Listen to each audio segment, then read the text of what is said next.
에스더 2장 5절에서 17절까지의 말씀 저와 여러분이 한 절씩 교독하도록 하겠습니다. 그때 수산 왕궁에 한 유다 사람이 있었는데 그의 이름은 모르드게였고 베냐민 지파 사람으로 기스의 증손이며 시므이의 손자이며 야일의 아들이었습니다.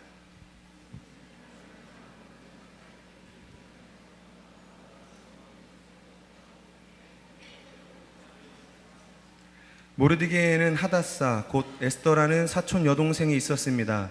그녀는 부모가 없어서 모르드게가 기르고 있었습니다. 소녀는 아름답고 사랑스러웠습니다. 부모가 죽자 모르드게가 그녀를 자기 딸로 삼았습니다.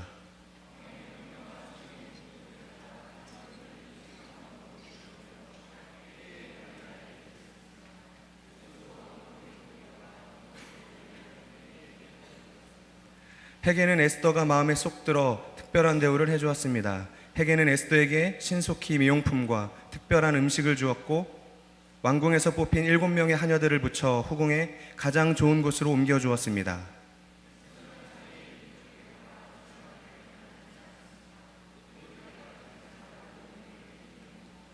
모르드게는 에스더가 잘 있는지 무슨 일은 없는지 알아보려고 날마다 후궁 뜰 앞을 거닐었습니다.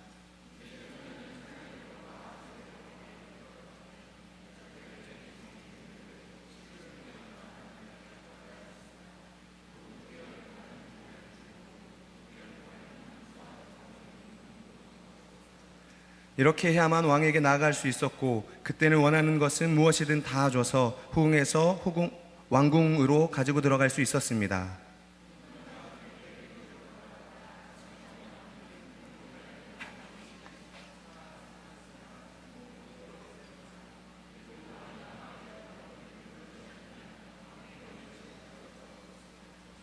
이제 모르드게의 삼촌 아비하일의 딸 곧 모르드게가 자기 딸로 삼은 에스더가 왕에게 들어갈 차례가 됐습니다. 에스더는 후궁을 관리하는 왕의 내시 헤게가 정해준 것 외에는 다른 것을 요구하지 않았습니다. 에스더는 그녀를 보는 모든 사람에게 사랑을 받았습니다.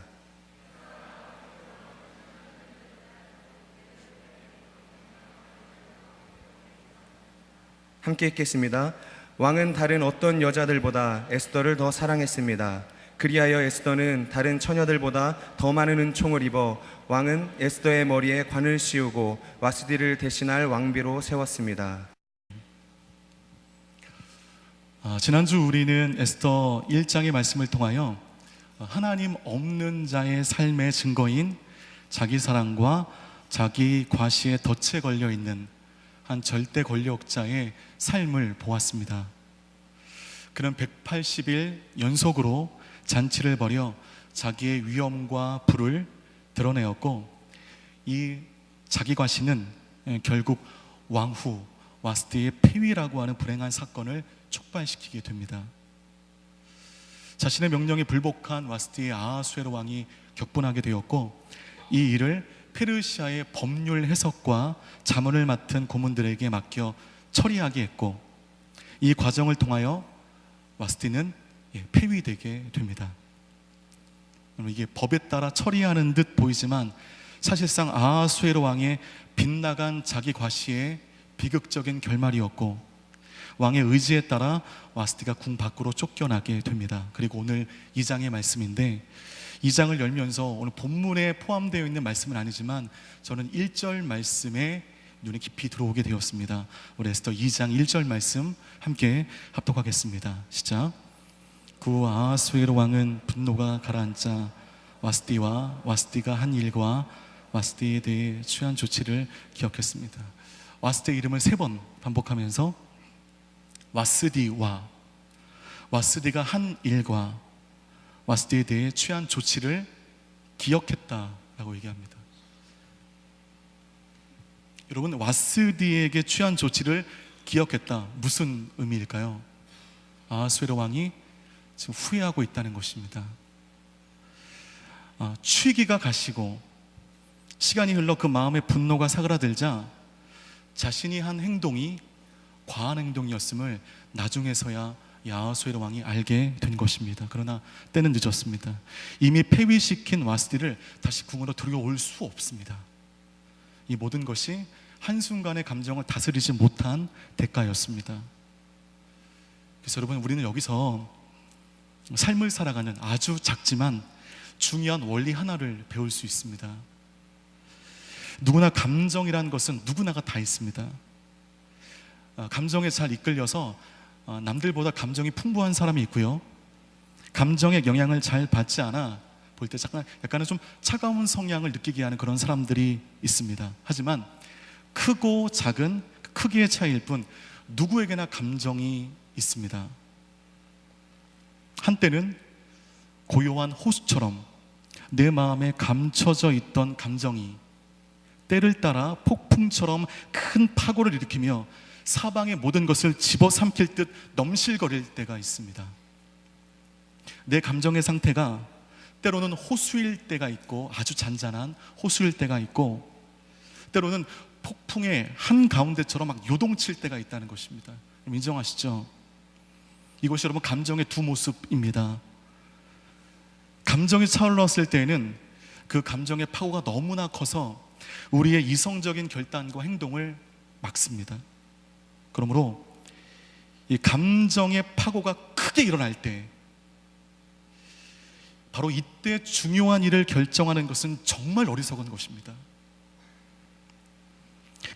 감정이 한창 끓어오를 때 그 감정에 따라 말하는 것도 지혜롭지 못한 것입니다. 그때 하는 결정과 그때 하는 말과 그때 하는 행동은요, 여러분 인생에 큰 대가를 가져올 수 있습니다. 감정이 차올랐을 때 한 행동과 내뱉은 내 말은요, 주워 담을 수 없습니다. 후회만 남게 됩니다. 근데 후회봤자 돌이킬 수 없습니다. 제가 2주 전에 한순간에 화를 참지 못해서 그 아파트 관리실에서 난리를 친 이후에, 이게 머피 법칙이라고요, 퇴근할 때마다 그분을 만나는 거예요. 초소에서 그분이 바리케이트 돌려주고 있고요, 그리고 왜 그분이 이렇게 성실하신지 아파트를 거닐고 있다가 계속 마주쳐요. 그러면 너무 힘들어요. 이렇게 하면 숨어야 되고요, 그분이 제 직업에 대해서 관심을 갖지 않기를 바랄 뿐입니다. 제가 너무 집에 가기가 좀 두렵고 돌아다니기가 어려운 거죠. 그때 좀 참았으면 되었는데 참지 못하고 쏟아내니까 그 이후에 아주 제가 힘듭니다. 때문에 여러분, 감정이 내 마음 가운데 막 차올랐을 때 여러분 일단은 기억하십시오. 그 자리를 피해야 됩니다. 그 자리에 입서봤자 좋은 일 없습니다. 피하십시오. 이럴 때 아무 말도 하지 않고 어떤 행동이나 결정도 유보하십시오. 그리고 그 감정이 사그라들 때까지, 그 마음의 분노가 사그라들 때까지 머무십시오. 사람들에게 안 보이시면 됩니다. 그래야만 인생의 실수를 막을 수 있고 아하수에로가 범한 실수를 우리가 피할 수 있다는 것입니다. 그러니까 아하수에로의 이 실수는 감정을 다스리지 못하고 감정에 따라 행한 그 대가라는 것입니다. 우리 에스더 2장 우리 16절 말씀 함께 보도록 하겠습니다. 시작. 에스더가 아하수에로 왕 7년 10째 달 곧 데벳월에 왕궁의 아하수에 왕에게로 들어갔습니다. 여러분, 그 와스디의 폐위를 부른 그 180일 연속 잔치가 아하수에로 왕 몇 년에 있었는지 기억하십니까? 1장 3절 말씀 보면 아하수에로 왕 3년째 되던 해에 그 사건이 있게 된 것입니다. 그런데 에스더가 왕비로 아하수에로 왕의 간택을 받게 된 때가 아하수에로 왕 몇 년이라고요? 7년입니다. 그 텀이 몇 년 텀이 있습니까? 4년의 텀이 있습니다. 다시 말해 와스디의 폐위부터 새 왕후를 뽑는 데까지 4년의 시간이 걸렸다는 건데, 아니 무슨 어떤 여자를 뽑기에 4년이나 걸리나, 그런 여러분 생각이 들지 않으십니까? 여러분, 이 일에 대해서 교회 사가인 그 레온 우드라고 신학교에 들어가면 항상 배우는 아주 유명한 역사가가 있는데, 이분이 쓴 이스라엘 역사라는 책을 보면 그 와스디의 폐위 사건 이후에 아하수에로 왕이 새 왕후를 뽑으라는 말을 하고서는 곧 4년간의 그리스도 원정을 떠나게 됩니다. 그러니까 페르시아의 명운을 걸고 싸운 전투인 것입니다. 그리고 페르시아와 그리스 연합군과의 사활을 건 해전이었던 칼레 해전, 트라팔가 해전과 함께 세계 역사를 바꾼 3대 해전으로 불리는 저 유명한 살라미스 해전에서 페르시아가 패퇴하게 되고 그 패배의 쓰라린 상처를 가지고 돌아온 것이 오늘 본문 아하수에로 왕 7년째 되던 해였습니다. 그 어간에 참 많은 일반 역사의 사건이 있었던 것입니다. 그러니까 180일 잔치를 베푼 것은 자기의 위엄과 자기의 부를 자랑하기 위함이기도 했지만, 동시에 그 이면에는 그리스와의 이제 명운을 건 대전투를 앞두고 부하들을 독려한 의미의 그런 이 잔치였던 것입니다. 그리스 원정을 떠나기 전에, 그러니까 와스티가 폐위된 직후에 아하수에로 왕은 4년간 그리스와의 그 전투를요 면밀하게 준비했습니다. 페르시아 역사상 가장 많은 숫자의 원정군을 부꾸려 이 그리스를 향하여 진격시켰습니다. 그래서 헤로도토스의 페르시아 전쟁사의 역사 기록을 보면요, 그 페르시아 원정수가 그 원정 군인의 수가 얼마나 많았는지, 페르시아 원정군이 지나는 마을은 그 우물물이 다 말라버렸고 강이 다 고갈되었다 할 정도로 어마어마한 수의 원정군이 그리스를 함락시키기 위하여 떠나게 된 것입니다. 이렇게 나라의 명운을 걸고 전력의 최대치를 동원하여 싸운 그 해전에서 패배하고 돌아온 왕이 그 마음이 얼마나 그 심기가 불편했겠습니까?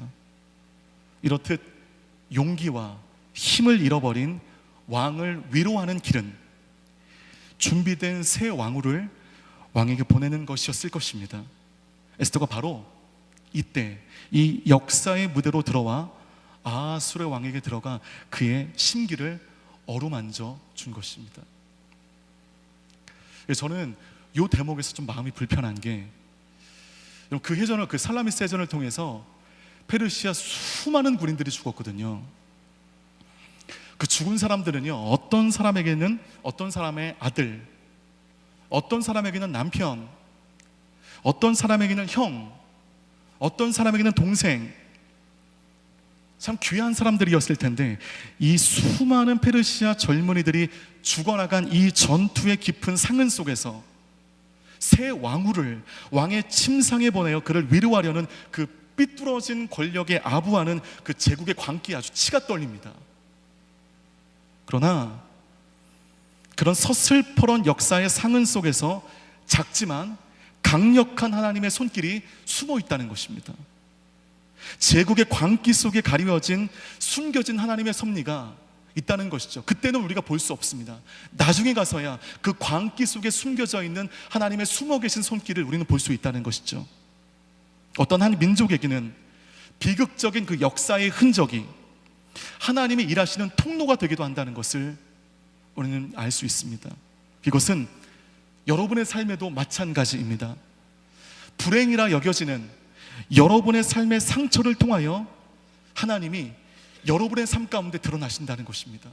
숨어 계신 분이 아니라 숨어 계신 하나님 가운데 여러분의 불행으로 여겨지는 그 사건을 통해서 이제 나타나시고 일하시고 여러분과 동행하시고 여러분을 도와주신다는 것입니다. 하나님은 과연 이 페르시아의 역사의 상흔 속에서 어떻게 섭리하시는지 그 역사적 배경을 기억하시면서 본문을 함께 읽도록 하겠습니다. 우리 5절과 6절 말씀입니다. 함께 읽겠습니다. 시작. 그때 수산 왕궁에 한 유다 사람이 있었는데 기스의 증손이며 시므의 손자이며 야일의 아들이었습니다. 기스는 바벨론 왕 느부갓네살이 예루살렘에서 유다 왕 여호야긴을 포로로 잡아올 때 함께 포로로 잡혀온 사람이었습니다. 여러분, 에스더서는요 되게 특이하게도 하나님이라고 하는 명칭이 한 번도 등장하지 않습니다. 바로 이것이 정경 66권을 결정한 AD 90년 얌야 회의 때 에스더서가 정경으로 채택되지 못할 뻔했던 그 이유였기도 합니다. 그러나 하나님이라고 하는 그 명칭이 이 책 가운데 등장하지 않지만 말씀 저변에 하나님의 섭리가 가득 들어있는 책이 오늘 우리가 보고 있는 에스더서입니다. 와스디의 폐위 사건 후회로 상심해 있는 아하수르 왕에게 신하들은 새로운 왕후를 세우라는 조언을 하게 되었고, 그 조언을 흡족하게 여긴 바로 그때 하나님은 모르드게라고 하는 작은 구원 역사의 꼭지점에 불과한 그 사람을 수산궁에 놓아두신 것입니다. 에스더 2장 6절 말씀 한 번 더 읽겠습니다. 시작. 기스는 바벨론 왕 느부갓네살이 예루살렘에서 유다 왕 여호야긴을 포로로 잡아올 때 함께 포로로 잡혀온 사람이었습니다. 6절 말씀 보면 그 모르드게의 상황에 대해서 설명하고 있는데, 모르드게의 증조 할아버지인 기스라는 사람은 바벨론 왕 느부갓네살 때 유다 왕 여호야긴과 함께 포로로 잡혀온 사람이라고 하는 기록이 있죠. 여러분, 우리가 지난주에 들었던 것처럼 크게 3번에 걸쳐서 유다에 있던 사람들이 바벨론으로 송환되었습니다. 지금 이 읽은 6절의 이 부분은 2차 포로 송환에 해당되는 것입니다. BC 597년에 2차 포로 송환이 있었는데, 이때 포로로 끌려온 사람들의 면면을 보면 왕의 가족, 내시, 권세 있는 자, 그리고 건축 기술자들이 큰 수가 포로로 잡혀오게 되었습니다. 이를 두고 우리가 이제 추측할 수가 있는 거예요. 모르드게 가문은 평범하지 않은 귀족 가문이었거나 권세 있는 가문이었음을 우리가 추측할 수가 있고, 모르드게는 그런 가문에 촉망받는 젊은이로서 포로임에도 불구하고 나중에 수산궁의 문지기로 사용받을 수 있는 그러한 좋은 환경의 사람이었음을 우리가 추측할 수가 있습니다. 모르드게는 남유다에서 태어나 바벨론 포로로 잡혀온 사람이었고, 바벨론 포로 이후에 본문의 연대기는요 약 80년이 지난 때였습니다. 그러니까 모르드게의 나이는 적어도 90세 정도는 되었을 것입니다. 굉장히 나이가 많은 분이었죠. 이 포로 출신의 90이 넘은 할아버지가 지금 수산궁의 문지기로 일하고 있습니다. 90세 정도라면 지금 100세 시대이기도 하지만, 여러분, 그 페르시아의 그 궁을 지키기에는 나이가 좀 많은 나이이죠. 거동이 그 생각과 마음만큼 되지 않는 그런 나이일 것입니다. 그런데 그런 그가 여전히 수산궁을 지키고 있습니다. 이거는 하나님의 섭리의 시작이라는 것이죠. 우리 7절 말씀 함께 읽도록 하겠습니다. 시작. 모르드게에게는 하다사 곧 에스더라는 사촌 여동생이 있었습니다. 그는 부모가 없어서 모르드게가 기르고 있었습니다. 소녀는 아름답고 사랑스러웠습니다. 부모가 죽자 모르드게가 그녀를 자기 딸로 삼았습니다. 오늘 여기서 이제 에스더의 환경을 우리가 확인할 수가 있는데, 그 에스더 삶에 명과 암이 아주 명확하게 존재한다는 것을 알 수 있습니다. 먼저 그녀는 포로입니다. 자기 나라가 망해서 그 나라를 식민한 그 강대한 나라에 팔려간 것입니다. 그리고 부모가 일찍 돌아가셨어요. 그래서 모르드게가 수양딸로 에스더를 키웠습니다. 포로에다가요 고아였다는 것입니다. 매우 불우한 환경 가운데 에스더가 놓여 있다는 것을 우리가 알 수 있습니다. 이 정도의 환경이라면 누구든지 좌절하겠죠. 그리고 좌절하는 사람에게 야, 너 왜 그런 것까지 좌절해? 라고 얘기할 수 없을 정도로 이 환경은 굉장히 어려운 환경입니다. 포로에다가 고아였습니다. 한 개인의 삶에 지대한 영향을 줄 수 있는 아주 어려운 상황에 에스더가 놓여 있었다는 것입니다. 그런 그 어두운 그림자가 있지만 동시에 그녀에게는요 그 명이 존재합니다. 그녀는 아름답고, 두 번째 뭐라고 했죠? 사랑스러웠다라고 합니다. 아름다웠다, 사랑스러웠다. 여기서 그 앞부분에 나와 있는 아름답다는 것은 내가 어찌할 수 없는 이 태생적인 환경입니다. 그녀는 아름다운 외모를 소유했다는 것이죠. 그리고 그러면 사랑스러웠다는 것은 내가 선택할 수 있는 후천적 삶으로 인하여 자리매김된 그녀의 긍정적인 삶의 모습을 표현하고 있는 것입니다. 아름다웠다라고 하는 것은 태어나고 보니까 아름다운 외모를 가졌다. 사랑스러웠다는 것은 그 환경 가운데도 긍정적인 삶을 통하여 가는 곳마다 사람들의 인정을 받았다는 그런 의미인 것입니다.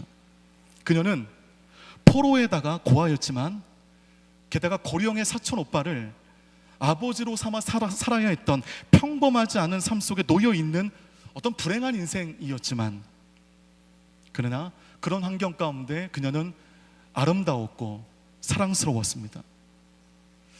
여러분, 아무리 비극적인 환경에 있다 하더라도, 내가 부러운 환경 가운데 내가 놓여 있다 하더라도, 내가 비록 아름답지 않다 하더라도 여러분, 사랑스러움은 내가 선택할 수 있는 거죠. 그렇죠?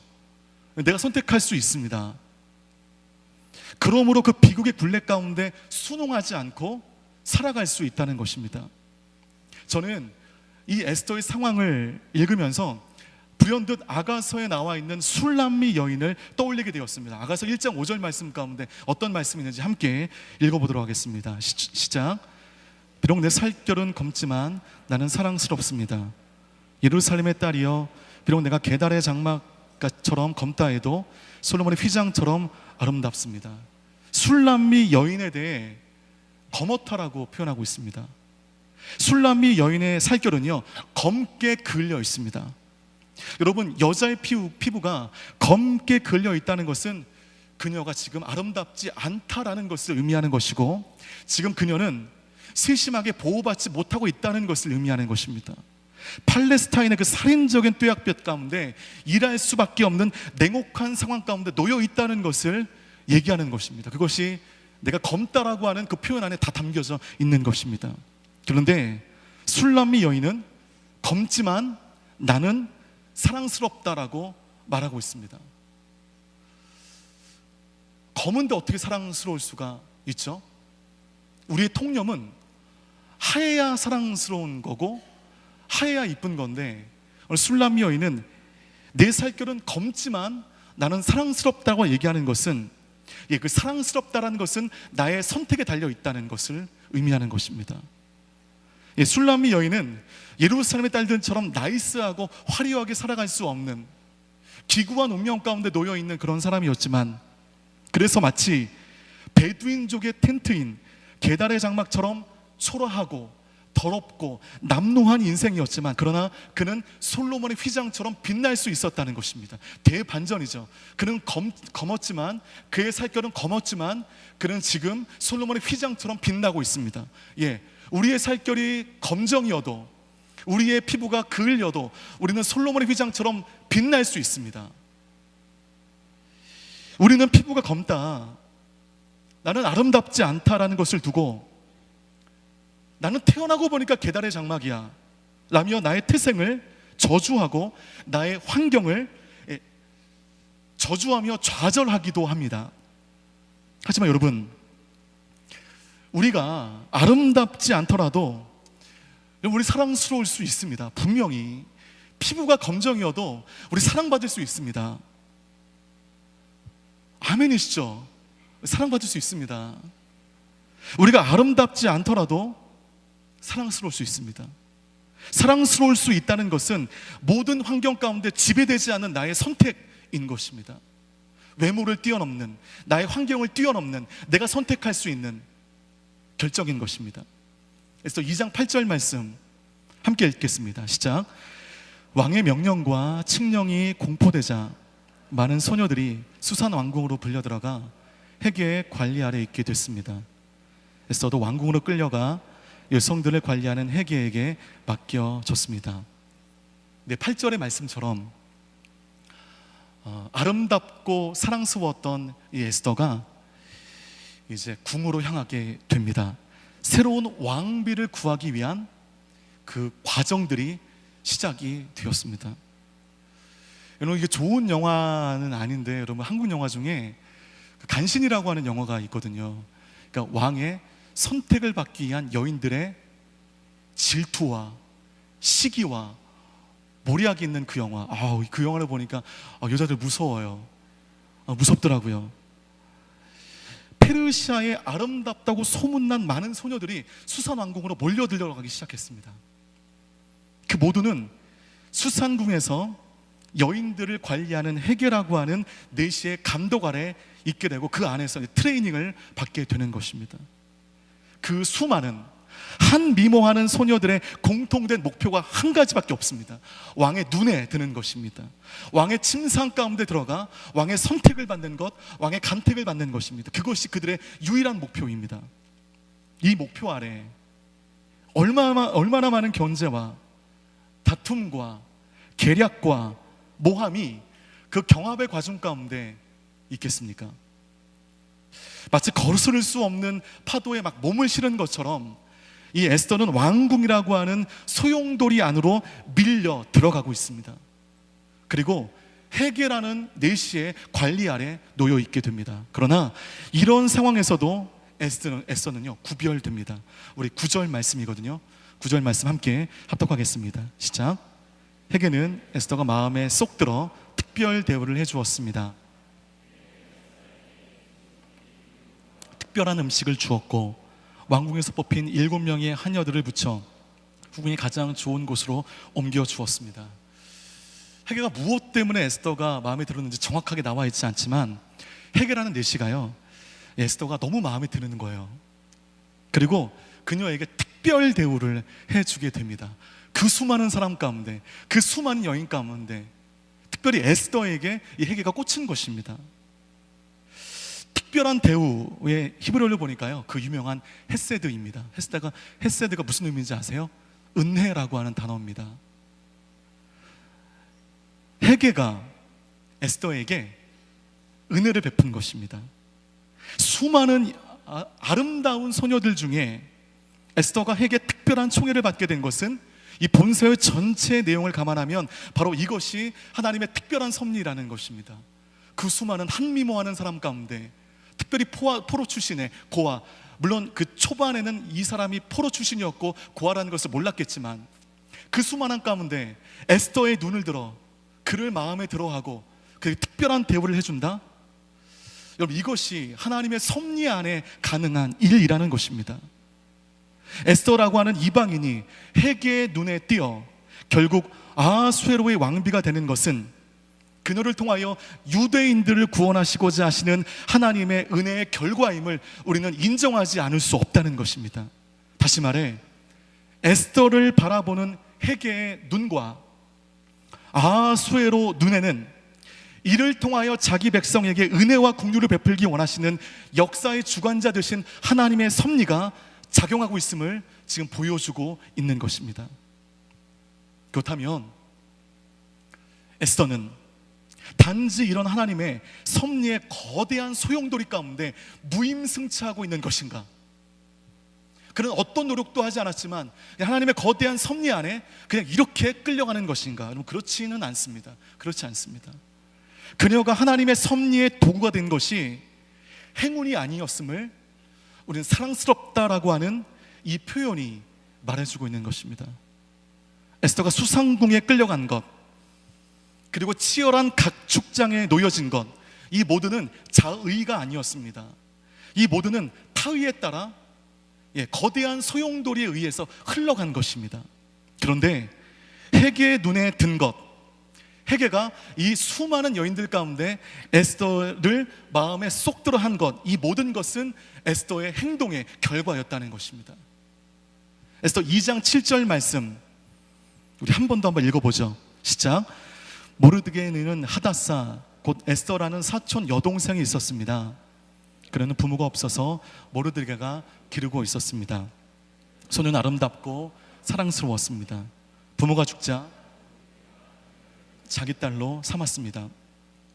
여러분 그 상황 가운데 내가 포로이고 내가 고아라고 하는 그 상황 가운데 불행한 듯 제압되지 않고 그 불우한 환경 가운데 그냥 물 흐르듯 순응하지 않고 그 환경 속에서 사랑스러움으로 행동한 것이 하나님의 섭리의 중심에 그녀를 놓게 한 것입니다. 그의 의지가 작용했다는 것입니다. 그냥 그녀가 무임승차한 것이 아니라는 것이죠.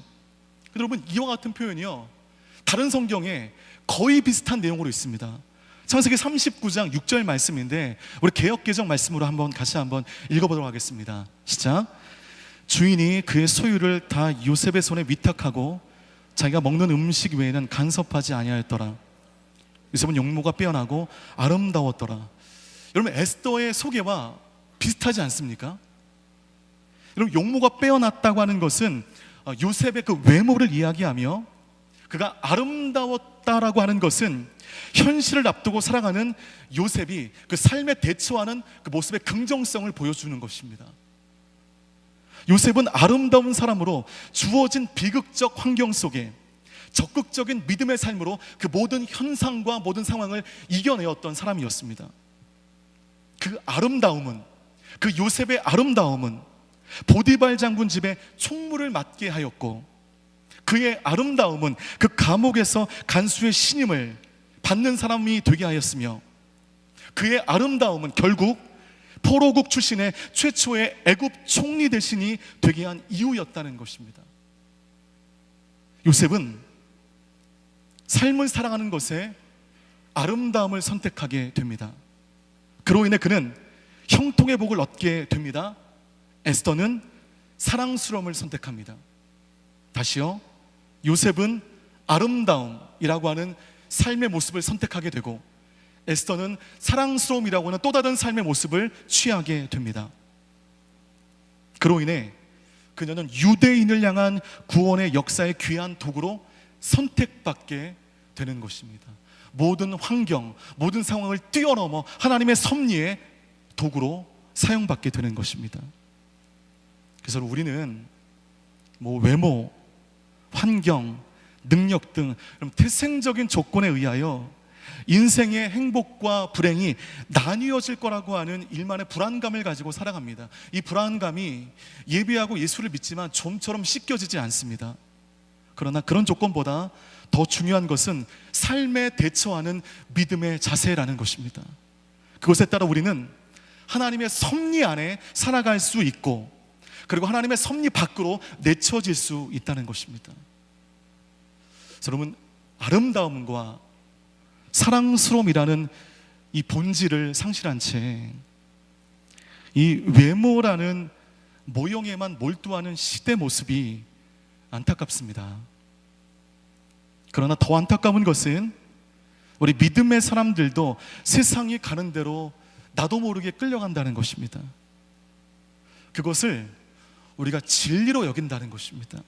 그것이 맞다라고 여기는 것입니다. 믿음 있는 것 좋지만, 하나님 의지하는 것 좋지만, 그래도 세상의 조류 가운데 따라가야만 해라고 우리가 은연중에 그렇게 믿는다는 것입니다. 모형에 따라 인생의 행복과 불행이 나뉘어지지 않는다는 것을 명심하시기를 바라겠습니다. 무엇보다 우리의 본질을 채우는 삶이 되길 바라며, 요셉의 모든 형제들에게는 요셉의 아름다움이, 그리고 요셉의 모든 자매들에게는 에스더의 사랑스러움이 그 삶으로 드러나는 복된 인생 되시기를 주님의 이름으로 축복합니다. 바로 그 아름다움과 사랑스러움으로 어필하십시오. 외모와 환경이 아닌 여러분 내면 가운데, 본질 가운데 채워진 것으로 어필하십시오. 분명히 좋은 만남의 은혜가 있을 줄 믿습니다. 이게 병목 현상이에요, 청년 설교는. 네, 그러니 정말로 있게 되기를 바라겠습니다. 모형보다, 우리의 외모 환경보다 우리의 내면을 믿음 안에 채울 수 있는 우리 모두가 되었으면 좋겠습니다. 우리 12절 말씀 함께 읽겠습니다. 시작. 이제 소녀들은 차례대로 아하수에로 왕에게 들어가기 전에 여자들에게 정해진 규례대로 12개월 동안 아름답게 가꿔야 했습니다. 곧 6개월 동안은 몰약 기름으로, 6개월 동안은 수와 여성용 미용품으로 가꾸었습니다. 여러분, 왕의 침상에 드는 것은요, 딱 한 번입니다. 한 번. 이 한 번을 위하여 모든 걸 다 쏟아 붓는 것입니다. 모든 후보자들이 동일하게 한 번의 기회가 주어지는 것입니다. 이 한 번을 위하여 12개월을 준비합니다. 6개월은 몰약 기름으로, 또 6개월은 향수와 여성용 미용품으로 자기를 가꿉니다. 1년 동안. 이토록 오랜 준비가 필요한 것은요, 왕의 침상에 드는 것은 단지 왕의 성적 욕망을 채우는 그 일뿐만이 아니라, 이제 그 일을 뛰어넘어 새로운 왕후를 간택하기 위한 막중한 작업이기 때문에 12달에 12개월의 준비의 과정이 필요했던 것입니다. 그리하여 이제 에스더가 드디어 아하수에로 왕에게도 들어갈 그 타이밍이 되었습니다. 우리 15절 말씀 함께 읽겠습니다. 시작. 이제 모르드게의 삼촌 아비하일의 딸 곧 모르드게가 자기 딸로 삼은 에스더가 왕에게 들어갈 차례가 됐습니다. 에스더는 후궁을 관리하는 왕의 내시 헤게가 정해준 것 외에는 다른 것을 요구하지 않았습니다. 에스더는 그녀를 보는 모든 사람들에게 사랑을 받았습니다. 에스더가 이제 이 왕의 침상에 들어갈 순서가 되었습니다. 긴장되시죠, 여러분? 매우 긴장되고 떨리는 상황 가운데 오늘 말씀 보니까요, 에스더는 헤게에게 어떤 다른 것을 요구하지 않았다고 성경 말하고 있습니다. 다른 소녀들은 어쩌면 일생에 한 번일지도 모르는 왕과의 동침을 위하여 온갖 아름다운 보석과 화려한 옷으로 자기를 극도로 가꾸었지만 에스더는 이 모든 것을 헤게에게 맡겼습니다. 혹자는 이것을 두고 그 에스더가 그만큼 미모에 자신이 있었다는 뭐 그렇게 해석하는 분들도 진짜 있더라고요. 하여간 이것은 아수르 왕의 여자에 대한 기호를 누구보다 잘 알고 있는 이 넷이 헤게의 판단을 믿고 그에게 그냥 맡긴 것입니다. 저는 이 부분이 이 에스더의 아름다움과 함께 그녀의 지혜를 보여주는 아주 중요한 구절이라고 저는 생각합니다. 이처럼 하나님을 의지하는 자는요, 절체절명의 순간 가운데 떨지 않고 의연할 수 있습니다. 왕의 침상 가운데 들어가는 평생에 한 번뿐일 수 있는 그 떨리는 마중 가운데 그는 다른 화려한 것을 요구하지 않았고 그냥 헤게의 결정에 순종했습니다. 그리고 왕에게로 나아갑니다. 왕에게 나갈 때 어떤 마음이 들었을까요? 뭐 성경에 없지만 좀 더 보석으로 치장할 걸, 좀 더 좀 야식꾸리한 옷을 좀 입을 걸, 뭐 그런 생각이 들어갈 때 우리가 들 수 있겠죠. 근데 여러분, 에스더는 그러지 않습니다. 헤게에게 모든 걸 맡깁니다. 그 의연하게 대처하죠. 하나님을 의지하는 자는 절체절명의 위기 가운데 의연할 수 있습니다. 그 의연함은 믿음에 기반한 것입니다. 하지만 하나님을 의지하지 않는 자는 그 위기와 절체절명의 순간 가운데 바로 그 믿음이 드러나게 되는데 그 순간에 감정에 따라 행동하는 것입니다. 감정에 따라 화를 내고, 감정에 따라 조급해하고, 감정에 따라 불안해하고, 이것이 그 위기 가운데 그냥 드러나게 된다는 것입니다. 그다음에 여러분, 믿음 안에 의연하십시오. 그리고 여러분, 믿음 안에 담대하십시오. 하나님의 앞서 인도하심을 믿으십시오. 이번 주에 여러분의 감정과 마음을 무너뜨리게 하는 그런 일이 있었습니까? 너무나도 두려운 일들이 있었습니까? 건강한 제가 이런 말 하기가 좀 죄송하지만, 그러나 이 말씀 붙들고 여러분께 조언을 드리면 그 와중 가운데 의연하십시오. 이건 믿음 있는 자의 삶의 모습인 것입니다. 우리의 믿음은 나의 삶의 위기 순간 가운데 드러나게 되는 것입니다. 믿음 안에 의연하십시오. 오늘 에스더가 의연하게 행동하고 있습니다. 하나님의 인도하심을 믿으며 그는 헤게에게 다른 어떤 요구를 하지 않고 있습니다. 그렇게 헤게가 정해준 것 외에는 다른 것을 요구하지 않으며 떨리는 순간 의연함을 유지했던 에스더를 향해 저자는 뭐라고 에스더를 칭찬하냐면, 그녀는 보는 모든 사람들에게 사랑을 받았다라고 표현합니다. 이 표현은 이제 그가 왕후가 될 것임을 강력하게 암시하고 있는 것입니다. 물론 그녀가 너무 왕을 아련할 수 있었던 것이 그녀의 외모의 아름다움에 기인하겠죠. 왜 그게 없었겠습니까? 그러나 에스더에게는 다른 사람에게는 없는 사랑스러움이 있게 되었고, 수많은 사람들이 에스더를 사랑스럽게 여기게 되었습니다. 그 내면의 아름다움, 그 내면의 사랑스러움이 그녀를 왕후의 자리에 서게 한 것입니다. 그래서 여러분, 이게 되게 상투적인 말인데요, 이 사람들에게 사랑을 얻기 위해서 자신을 좀 과도하게 치장할 필요가 없습니다. 더욱 아름답게, 더욱 이쁘게 자신을 과도하게 꾸밀 필요가 없습니다. 이 말은 전혀 꾸미지 말라는 얘기가 아닙니다. 꾸미셔야죠. 과도하게 꾸밀 필요가 없다는 것입니다. 하나님은 여러분의 내면의 사랑스러움을 먼저 원하십니다. 그리고 사람들은 여러분 내면에 감추어진 사랑스러움에 그 마음이 흔들릴 것입니다. 내면의 풍성함과 사랑스러움으로 사람들에게 에스더처럼 사랑받고 인정받는 우리 요셉의 모든 청년들 되시기를 축복합니다. 외모보다는 나의 내면을 더욱 꾸미시는 지혜가 있기를 바라겠습니다. 17절 말씀 함께 읽겠습니다. 시작. 왕은 다른 어떤 여자들보다 에스더를 더 사랑했습니다.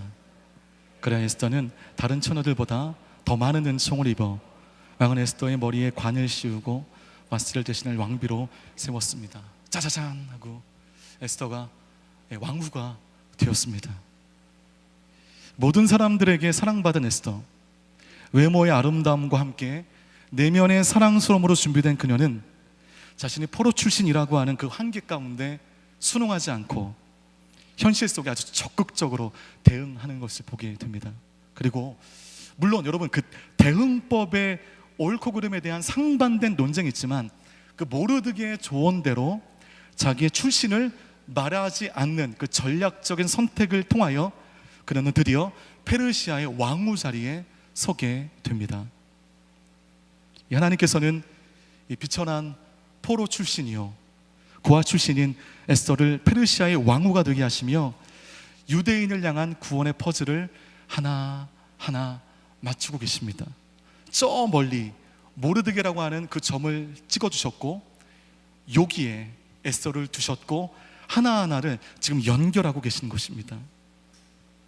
포로이며 고아인 유대인이 페르시아의 아하수에로 왕의 왕비가 되었다?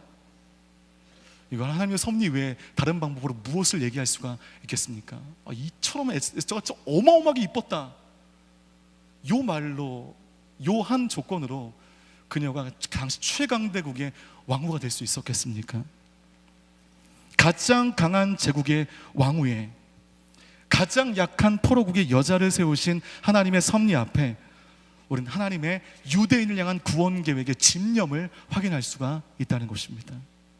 그 하나님의 섭리가요 계속되는데 우리가 읽지 않았지만 19절 말씀으로부터 보면 모르드게가 왕의 문을 지키고 있었는데 왕의 넷이 빅단과 데레스 두 사람이 아하수르 왕에게 원한을 가지고 그를 살해할 을모를 꾸미고 있는 것을 모르드게가 듣게 된 것입니다.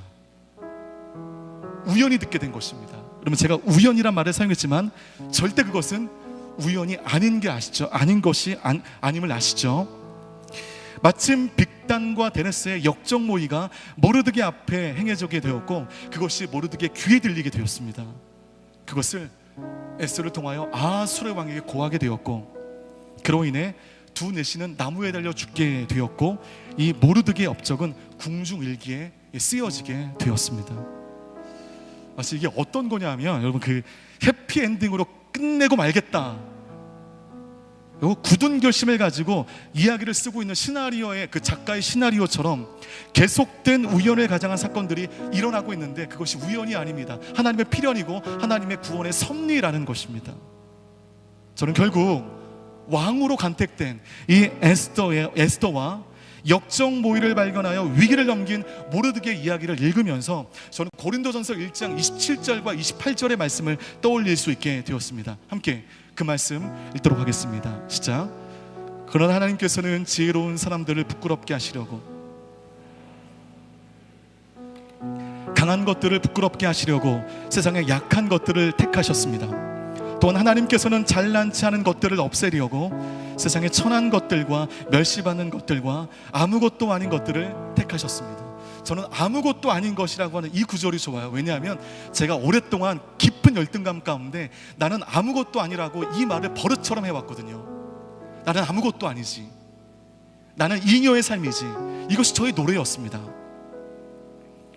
하나님께서 하시고자 하시면 천한 것들과 멸시받는 것들과 아무것도 아닌 것들을 택하셔서 잘난치 않은 것들을 없애신다고 말씀하고 계십니다. 이 하나님의 약속 안에 오늘 에스더가 있다는 것이죠. 에스더가 외모의 탁월함 때문에 왕후가 된 것이 아닙니다.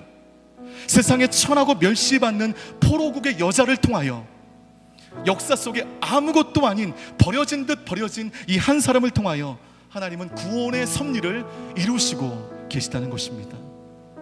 때문에 우리는 세상 속에 나의 삶 가운데 일어나는 일을 통하여 하나님의 뜻이 무엇인지를 발견하기 위하여 힘써야 됩니다. 내가 왜 이런 일을, 내가 왜 이런 사건을 왜라고 얘기해봤자 그 답 안 나와요. 왜라고 얘기하지 마시고 어떻게라고 반문하셔야 됩니다. 하나님, 내가 이 상황 가운데 어떻게 행하겠습니까? 이 상황 가운데 내가 어떻게 행하기를 하나님 원하십니까? 이 어떻게를 외치는 사람들은 하나님의 강력한 섭리 아래 있는 사람들입니다. 이번 주 안에 질병이 드러나 고통받는 사람들이 계시죠. 그 직장의 문제로 진짜 힘든 분들이 계실 겁니다. 관계 문제로 이 공동체를 떠나야 되나, 이 교회를 떠나야 되나, 그런 마음이 드시는 분들이 계실 것입니다. 제가 조심스럽게 한번 여쭤볼게요. 여러분, 갑자기 주를 위해 헌신하고 열심히 신앙생활 함에도 불구하고 갑자기 발견되어진 나의 질병들, 아무리 발버둥치고 몸부림쳐도 해결되지 않는 나의 관계 문제와 지긋지긋한 직장의 문제들, 여러분, 혹시 이 모든 것이 지금 불행으로 포장되어 있지만 이 모든 것이 하나님의 강력한 섭리 안에 있음을 여러분 믿으실 수 있겠습니까? 때로는 질병으로 인해 고통당하고 형편으로 인해 어려움당할 때가 있습니다. 그것이 우연찮은 일이 아닙니다. 이 하나님의 섭리가 있습니다. 더욱더 불행하다, 나는 아무것도 아니다 계속적으로 노래했던 분들, 여러분의 삶 안에 강력한 하나님의 섭리가 있습니다. 그 질병을 통하여 하나님, 왜 내가 이 질병이, 왜 내가 이런 사건이, 반문해 보셔봤자 답 없어요. 오늘 그런 분들, 특별히 힘겨움 가운데 이 자리에 계신 분들, 오늘 어떻게를 외치시며 이 나의 불행한 이 상황 가운데 강력한 하나님의 섭리가 있으심을 이 시간 선포하십시오. 그리고 여러분 안에 있는 모든 두려움과 여러분 안에 있는 모든 주저함을 이 시간 떨쳐내십시오. 나의 초라한 마음 가운데, 삶 가운데, 나의 아무것도 아닌 인생 가운데 하나님의 강력한 섭리가 오늘 에스더라고 하는 포로국의 고아의 삶을 이끌고 있는 것처럼 바로 강력한 하나님의 섭리가 오늘 여러분의 삶을 인도하실 줄 믿습니다. 그 일로 말미암아 여러분 죽지 않을 것이고, 그 일로 말미암아 여러분 수치를 당하지 않을 것이고, 그 일로 말미암아 여러분 죽지 않게 될 것입니다. 여러분의 그 사건을 통하여, 그 일을 통하여 하나님의 강력한 섭리와 인도하심이 여러분 삶 가운데 이제 숨겨있는 하나님이 아니라 드러나신 하나님으로 나타나게 될 줄 믿습니다.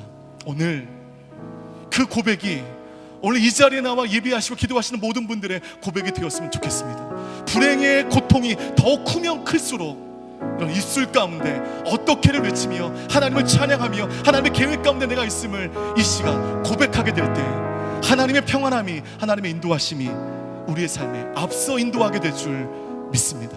그 마음으로 오늘 이 찬양하게 하고 싶습니다. 우리 모두는 이런 불행한 사건 앞에 두려움 가운데 있지만, 그러나 우리 하나님이 나를 구원하실 것이라는 것, 하나님의 강력한 섭리 안에 나를 포기하지 않으실 거라는 것, 질병 가운데 울고 관계 문제로 울고 직장의 문제 가운데 우시는 사람 그 눈물을 주님 닦아주실 것이며, 이제 하나님의 강력한 섭리 안에 앞서 인도하시는 주님의 은혜가 나타나게 될 것임을 우리가 함께 믿으며 이 자리에 하나님께 올려드릴 때 그 자리에 일어나 나의 삶의 고백으로 이 시간 예배하며 찬양하며 하나님의 보좌 앞으로 나가도록